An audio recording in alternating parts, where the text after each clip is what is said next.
Sutra for this week is 126. Sa Parvesham api Guru Kalena Anavachjevat. Unconditioned by time, he, she is the teacher of even the most ancient teachers. Although all knowledge is within you and you need not get it from the outside, somebody is still necessary to help you understand your own knowledge. That is why a teacher or guru is necessary. He or she helps you go within and understand yourself.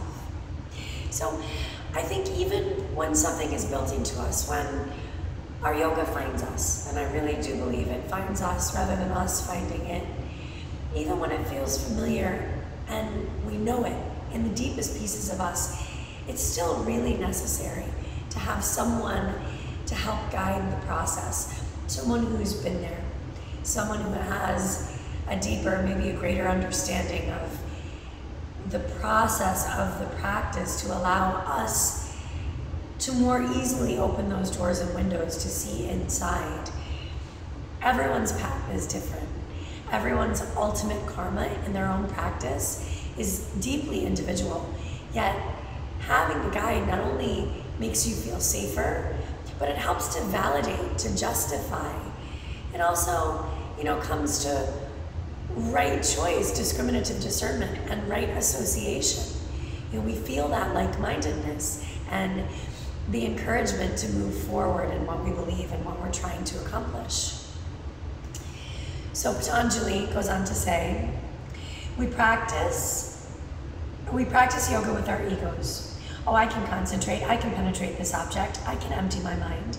All these ideas of I can should become I can'ts. We should become completely resigned. When we say I can't, we are speaking as a part of nature. Once we say I can't do anything, we have risen above nature. So it isn't as if we're saying I actually can't do anything. It's saying I don't really know.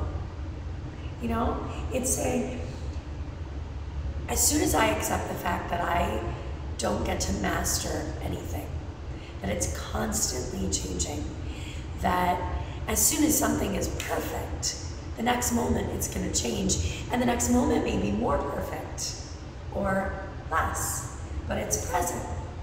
So especially the vastness of the practice, the more we know, it feels like the less we know, because we realize that there's so much to it. And to me, that's really the loveliest piece, because that way there's no finish line. There's no saying, okay, by next Tuesday, next year, next week, I'll be done with this piece. We're never done. We're never done until all of our lifetimes are finished and we've exhausted every bit of our own karma. And that's lifetimes. The idea of practicing fancy postures, asana, and practicing yoga with our egos, I think in this day and age is a hard piece to break.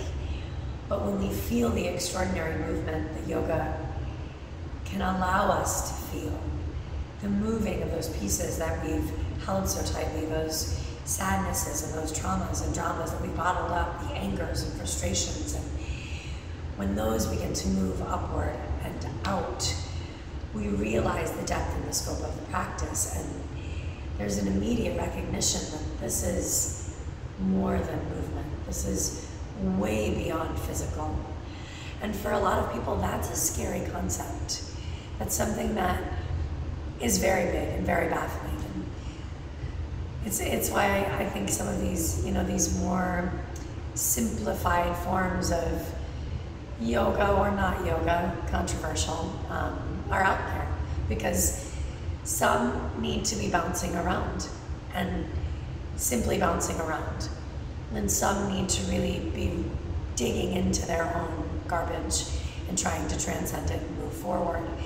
It depends on where we are spiritually and what this lifetime has dealt us.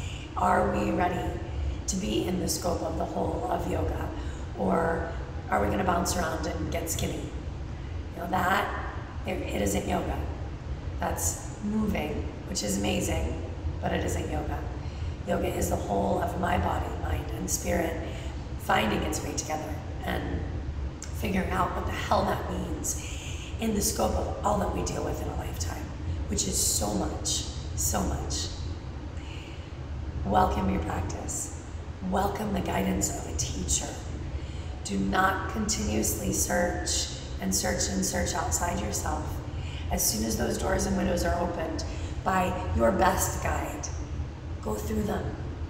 And then you become your soul, your breath, your intention becomes your guide into that moment of the journey.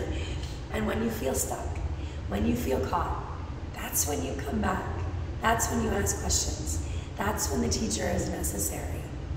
And it's lovely to have that room full of people in asana where like-mindedness is everywhere, where you're living and breathing and sitting and presently in a space of friendliness, right?